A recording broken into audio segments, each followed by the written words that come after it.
This outbreak of poliomyelitis is the worst in the history of the state of Virginia. I don't remember the next time we were in Wytheville because you didn't go anywhere. It was like COVID, you stayed at home. There were very few families that weren't hit one way or another by a cousin or an aunt or a brother or sister. You just had to hope it didn't hit or hit hard.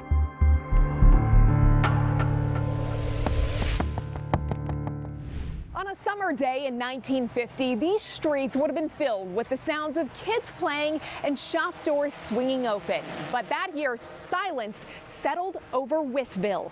Just a few hours outside of Washington, D.C. in southwestern Virginia, this small mountain town became ground zero for one of the worst and deadliest polio outbreaks in the nation. More than 180 people were infected, 17 died. Families shut their doors, and this quiet corner of the Commonwealth would never be the same. Post-war Wytheville, Virginia was a picture-perfect town. Quiet, connected, and full of life. Everybody came to town. You dressed up like you were going to church. And you came in time to have dinner. And then you either went to the movie or you sat on Main Street and watched the world go by and talked and chatted to everybody. Tucked away in the Blue Ridge Mountains, Wytheville was a crossroads for travelers and families. Back then, summertime is a big tourist season, as it is today. We have lots of motels and stuff here because this was a stopping off place and people thought it was so pretty. Main Street was always busy. Families gathered, children played. Life was simple and sweet. Mothers would take turns sitting out on the porch. I remember Mama snapping beans and all. But all of that changed in a matter of weeks. You couldn't go outside. They wouldn't call you on the phone. Everybody was that fearful. Polio wasn't new in 1950, but what happened in Wytheville was different. They knew about polio. They called it the crippler, and it would affect children, young adults and children. They actually had polio insurance that you could get. This outbreak spread faster and hit harder than anyone expected. As polio hits again and again and again and again, and the terrible total mounts, this restaurant should be crowded with families and many children. One shopping housewife where there should be hundreds from the city itself, from the farms of the county. One housewife. And still the cases climbed. It has been this way for weeks now in Wytheville, Virginia. With just 5,500 residents, Wytheville soon had one of the highest polio infection rates per capita in the country. The first case was June 30th, and then by mid-August it was gone.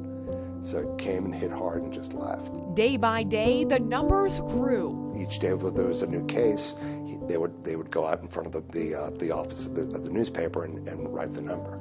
So day after day, it went up. Child after child, bed after bed. I was in the junior band and the girl beside of me played trombone, and we were at a football game on Saturday, and on Monday she had polio and she was paralyzed and she never was able to get out of the wheelchair. I heard my brother screaming and they held him down and did a spinal tap on him. And the next thing we knew, my mama ran out in our backyard and had a pillow and screamed into this pillow yelling, "No, no, no." I was in class one day, and you know how they used to call the roll. So my name followed the Kinser kids, And so when I had a really good friend, her name was Taylor.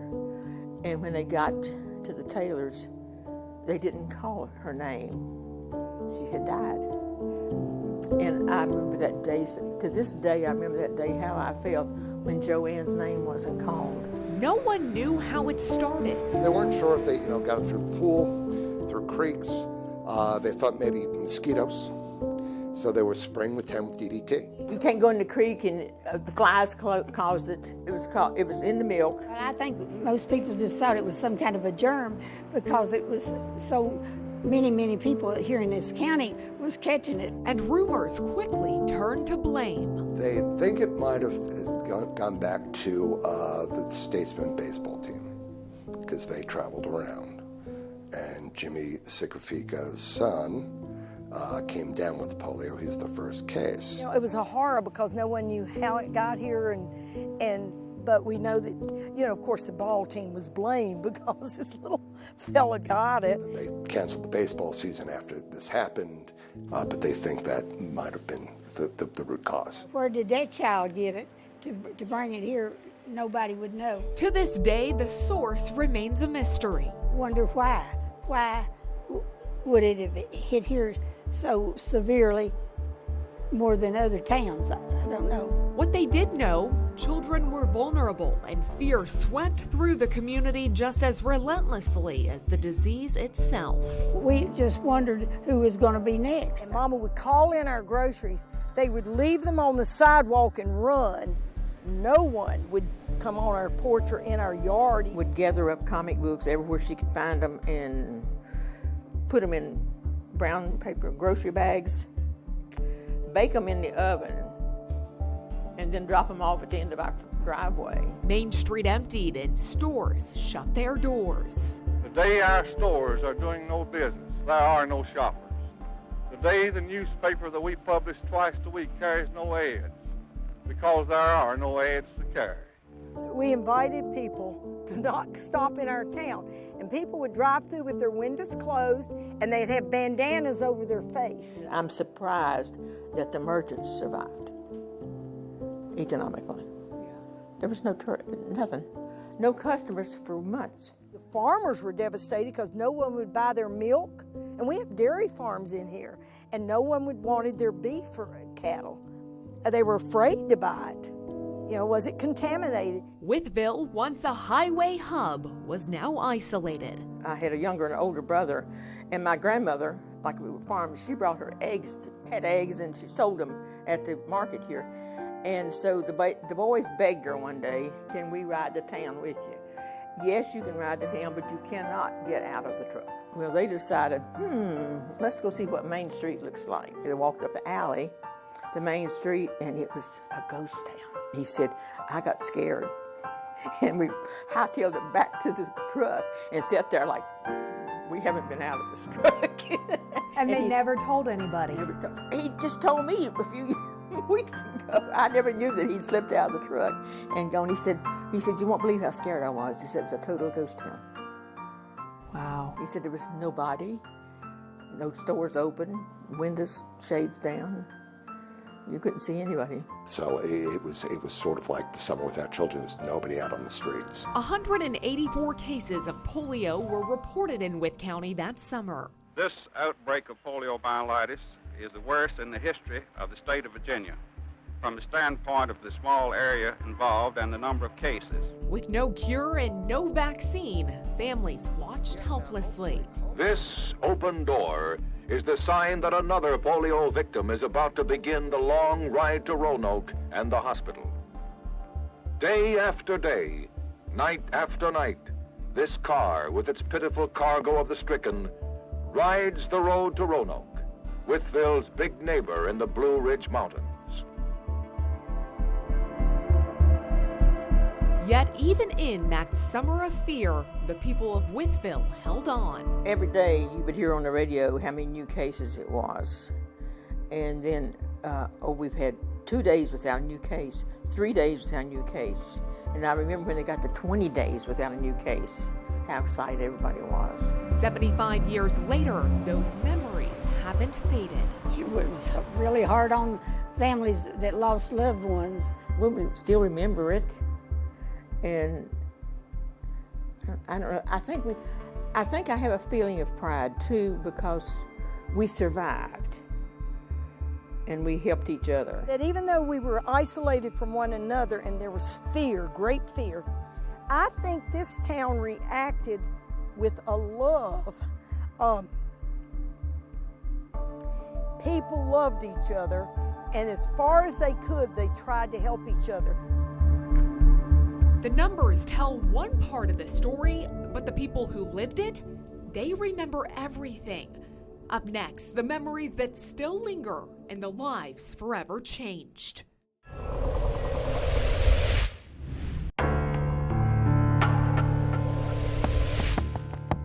Today, it's hard to imagine that a place so peaceful could be faced with something so devastating.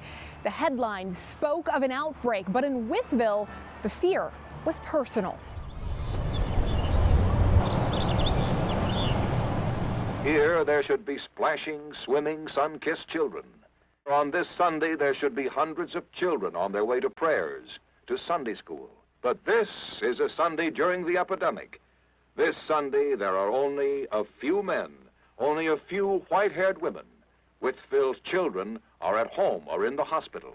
It was the summer the children disappeared, not by choice, but by fear. Polio crept in silently, but its impact loud, echoing in empty classrooms. I think I knew everybody in the high school.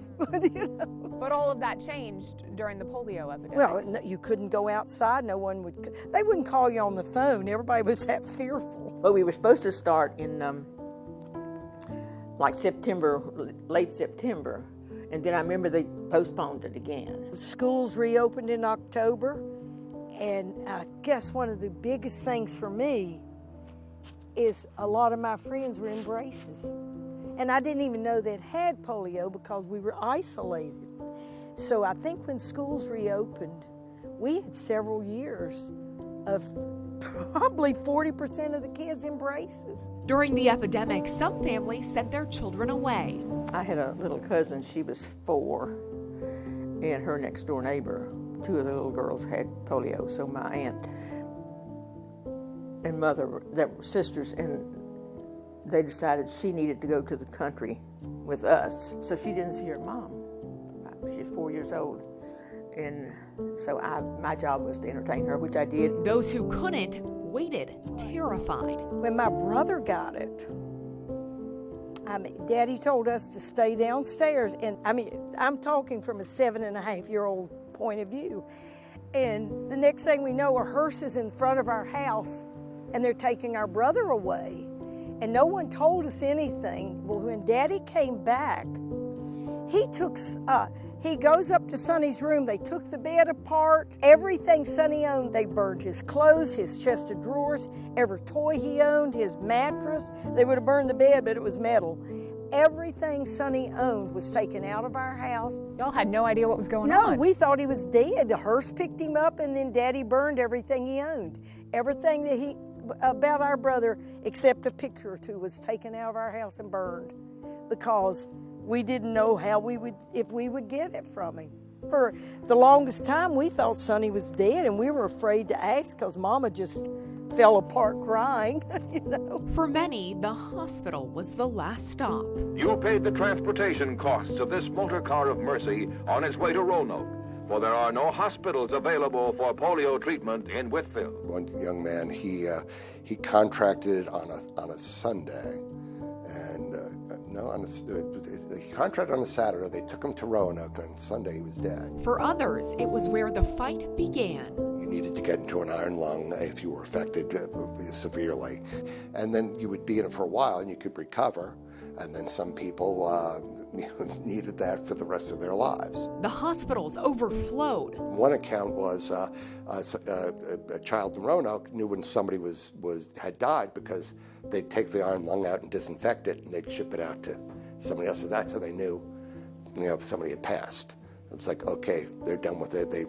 Now it's off to the next person to use because they didn't have a lot of iron lungs, so they had to sort of stagger how they were going to be used and sort of, I guess, triage on who needed them the most. The funeral homes were overwhelmed. You needed more ambulances to transport people. You needed, one of the funeral homes was actually purchased small coffins because there were deaths. And no headline could capture the stillness that settled over Wytheville. For the children that survived, the memories are a haunting reminder of the silence of that summer. What was the fear like for you looking back? I mean, the fear, the heartbreak of that summer. I wasn't afraid. Isn't that funny? I wasn't afraid. But the heartbreak was going back to school and the kids weren't there. But I remember especially that one, and I remember her name wasn't on the roll call. And that's stuck with you ever since? Yeah, 75 years. It's been 75 years, hasn't it? Yeah, this summer. Yeah. 75 years, yeah. Yeah, and I remember this day how brokenhearted I guess I was. She was gone. And that was my first realization how serious it was. I remember Daddy laying Sonny out under a cherry tree like a day like this, working his legs and saying, "You are not going to be crippled. You are not going to be crippled." And my daddy was a tough old red-headed man. And he worked Sonny's legs until Sonny would scream and beg him to stop. He'd say, "Son, you're not going to be a cripple." And I think my daddy's toughness, I think my daddy's toughness saved him from being crippled. 75 years later, Wytheville has recovered, but it hasn't forgotten. The summer of 1950 tested this town in ways few could imagine. And from that trial came hard-won lessons.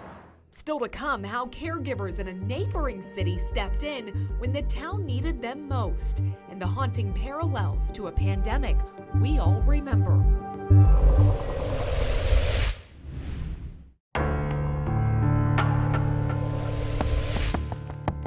Long before the world knew the word pandemic, Wytheville lived it, as polio spread a nearby hospital in Roanoke was overwhelmed. Scenes reminiscent of what we'd witnessed decades later during COVID-19. We're deeply appreciative of every service that has been rendered. We're appreciative of the valiant fight that is being made by the state health department, our local health department. In the summer of 1950, public health resources were scarce. Wytheville had no hospital ready for such a crisis. The true polio syndrome that occurs in the maybe 5 out of 1,000 people who get infected is debilitating. I mean, a person can't move when their will to move an extremity. You don't have control of your body. You can't breathe. I mean, you suffocate.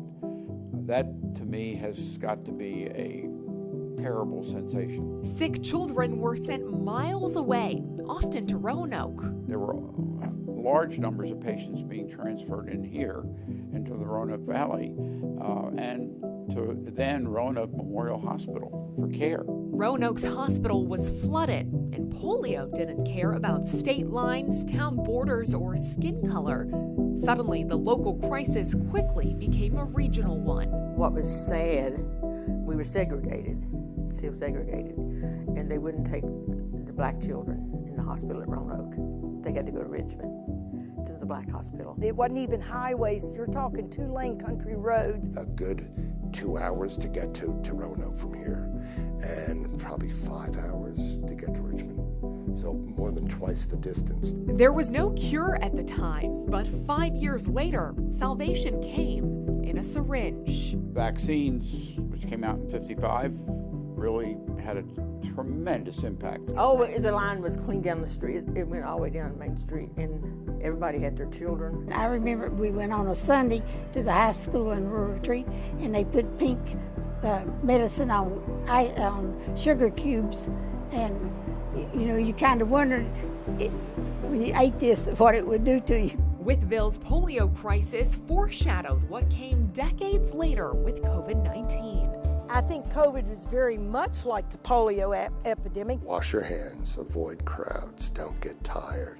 The same type of precautions that they were doing back then, they're doing also COVID. It's the fear of the unknown, or what we don't know, that probably drives a lot of action. But now in 2025, a different threat is growing. I'm worried right now about measles because we have seen a resurgence of infections in our population. Not because of a lack of medicine, but from mistrust. I think measles is still rated the #1 transmissible agent by respiratory route. It is so easily transmitted. People are excreting virus for days before they become symptomatic. So they're infecting other people, and then they get sick. Well, when they get sick, they may stay home or go in isolation or whatever, but they've already done the damage. The CDC has reported nearly 2,000 measles cases so far in 2025, the highest number in more than 30 years. 95% of those are in people unimmunized. And if we don't get some people believing that MMR vaccine, measles, mumps, rubella, vaccine is an important thing to maintain, we could have trouble. And people have forgotten, because we've had a good measles vaccine since the early 60s, and people have forgotten what measles was like. To this day, no one knows where Wytheville's outbreak started, only that it spread fast and silently. Wytheville, unfortunately, had a disproportionate percent of the population affected. Can I explain why there was an unusual percent in Wytheville? I don't think I know enough, if anyone knows enough, to explain that. It happened, unfortunately. As preventable diseases resurface, the biggest lesson may be this: the fight against disease isn't just won in labs, it's won in communities. The most meaningful perspective is what the Salk vaccine did to that epidemic that was occurring in the 50s. They saved people from dying, from being in an iron lung. The town council got together with the chamber, and they decided that they were going to put signs out outside of town that we have a polio outbreak. So if you want to visit next year, come back next year. So basically they put public health ahead of making a buck. Cooperation, unity. Everybody was in the same boat. God's in place and love can take care of it. I believe that with all my heart. I think there was a sympathetic and an empathetic support that every county may not have had. Though the world has moved on, Wytheville's story still echoes. A reminder that resilience, community, and even the smallest towns can have a lasting mark on history. Thanks for watching. I'm Jacqueline Matter.